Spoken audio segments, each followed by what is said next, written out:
Welcome to the deep dive. Today we're exploring something pretty central to all of us, friendship. Yeah, and specifically how we talk about it in English. Exactly. Being able to chat about our friends naturally, really capture those connections is just so important, isn't it? It really is, and we've gathered some really practical material for this, stuff focused on the language we actually use. Right. So the mission for this deep dive basically is to unpack that key vocabulary, those everyday phrases, and the concepts you need. So you can talk about your friendships more confidently. Precisely, Yeah. more fluently, getting beyond just lusts of words, and seeing how it all works in a real conversation. Okay, sounds good. So what's the plan? How are we tackling this? Well, first, we'll look at how to describe friends, the words we use. Okay. Then the different kinds of friends we often talk about. Right, like work friends, childhood friends, that sort of thing. Exactly. Then we'll dive into those phrases, the ones that just sound, well, natural when you're talking about friendship. Love those, the idioms and expressions. Yeah. And we'll also touch on making new friends, some useful lines there. Oh, that's helpful. And finally, how we talk about friends supporting each other, especially through, tough times. Got it. Quite a bit to cover. So let's kick things off. How do we actually describe a friend in English? Where do we start? Well, the sources give us some really solid starting points, basic sentences we hear all the time. Like what? Things like, my best friend is someone I've known since childhood. Oh, Simple, or, right? uh, Or uh, she's always there for me. classic. Yeah. Or he makes me laugh even when I'm having a terrible day. These kinds of core phrases really get to the heart of it. And they're like building blocks, I guess. Exactly. You start with those, Yeah. and then you can build out with more descriptive words, adjectives. Great. The source material highlights some good ones. Loyal. Definitely. Someone who sticks by you. Funny. Always good to have a funny friend. Essential. Hmm. Then reliable, the one you can count on. Uh-huh. Care. Yeah, someone who genuinely looks out for you. And adventurous. Ah, the one who gets you to try new things. Right. Pushes you a bit, in a good way. So it's not just listing words, it's how you use them. Precisely. It's weaving them in. Like the example, my best friend is super loyal and always has my back. See? Yeah, that adds more. It does. And then no matter what happens, I know I can trust him. It explains what loyal means in that context, makes it much stronger. Right. It's much better than just saying he's nice, saying he's super loyal or incredibly reliable. It tells you so much more. Exactly. It paints a clearer picture. Okay, so we have descriptions, but English also seems to have like categories for friends. You mentioned that earlier. It does, and they're pretty useful, actually. Yeah. They help us quickly understand the type of relationship without a long explanation. So what kinds are we talking about? Well, the sources mention things like close friend or best friend, your inner circle. Got it. Then childhood friend, that shared history element. Right. Work friend, very common. And increasingly online friend. True. That's a big one now. And old friend, someone you've known a long time. Maybe you don't see him often, but the connection's still there. Yeah, and the examples given really clarify it. Like, we're not just work friends, we actually hang out outside the office too. Instantly tells you it's a bit deeper, doesn't it? Yeah. Or, he's an old friend, we used to live in the same neighborhood. Exactly. Gives you that immediate context. It's like a kind of shorthand. A social shorthand. I like that. Pretty much. Yeah. These labels just work. You say childhood friend, and people get a sense of the history involved. Okay, that makes sense. So moving on, those natural phrases you mentioned, Yeah. the ones that make you sound more like a native speaker. Ah, yes. These are great. They really add that fluency, that natural feel. So what are some examples? Well, the source highlights, we just clicked. Oh, I love that one. It perfectly describes that instant connection, right? It really does. That immediate rapport, no effort needed, almost. Then there's the straightforward one. We get along really well. Simple, effective.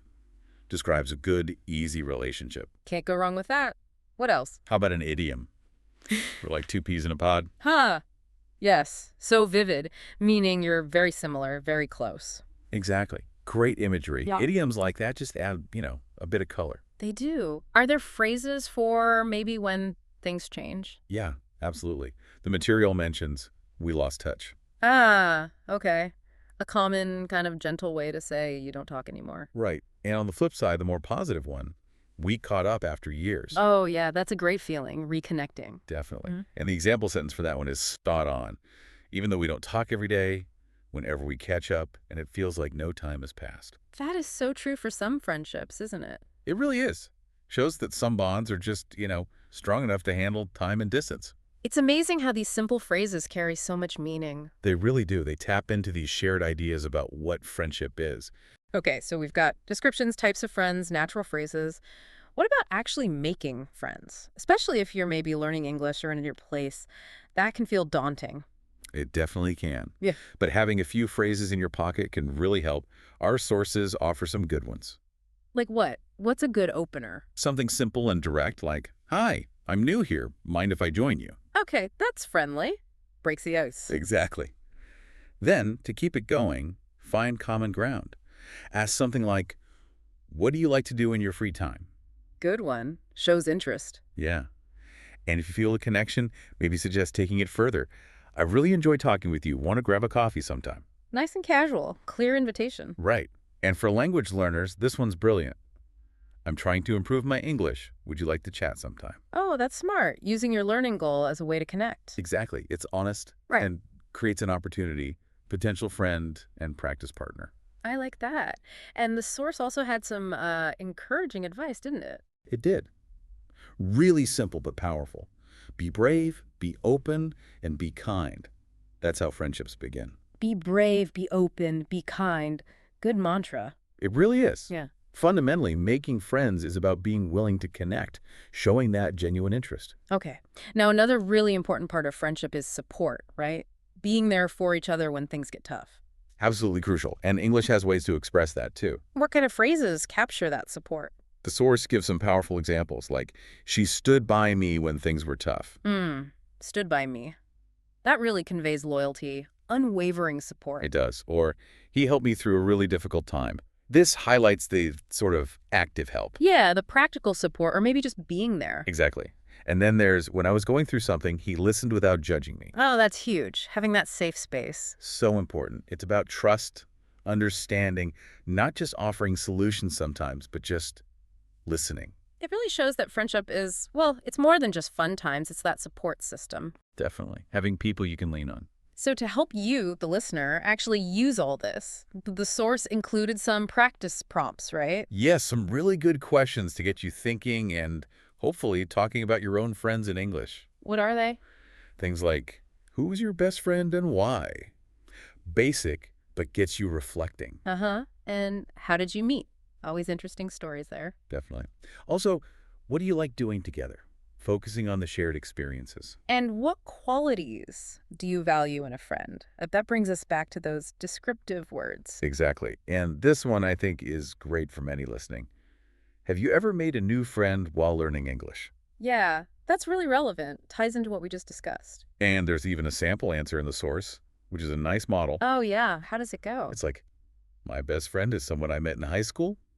We've known each other for over 10 years. He's always been there for me, supportive, funny, and honest." Nice. Hits those key descriptors. Yeah. And it continues, "Even though we live in different cities now, we still talk almost every week. I really value his friendship." That's a great little summary. Concise, heartfelt, uses the kind of language we've been talking about. Exactly. It shows how you can put it all together naturally. So we really encourage you listening to maybe pause after this, think about those questions, maybe even say your answers out loud. Absolutely. That active practice is what makes the language stick. It makes it yours. Right. So as we kind of wrap up this deep dive, let's just quickly recap. Okay. We talked about describing friends using richer words. Yep.